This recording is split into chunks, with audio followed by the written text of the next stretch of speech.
Good afternoon বন্ধুরা, সবাই কেমন আছেন? আশা করি ভালোই আছেন, আমিও ভালো আছি। তো আজকে আমি একটা জিনিস তোমাদের সাথে শেয়ার করতে চাই।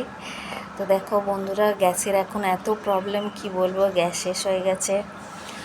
তো আমার বর কি করেছে, আমাদের আর একটা ছোট ঘর আছে, সেখানে গিয়ে কাঠের জালে গিয়ে ভাত রান্না করে এনেছে। তো দেখো এই দেখো ভাত। আমি এই হাঁড়ির পাশটা সব মুছে নিয়েছি, কালি ভর্তি, দেখছেন তো। তারপরে এই যে চচ্চড়িটা বানিয়ে নিয়ে এসছে, মাছের কাঁটা ফাটা দিয়ে চচ্চড়ি বানিয়ে নিয়ে এসছে। আর আমি বাড়িতে সাইটিং মাছের ঝোল করেছি।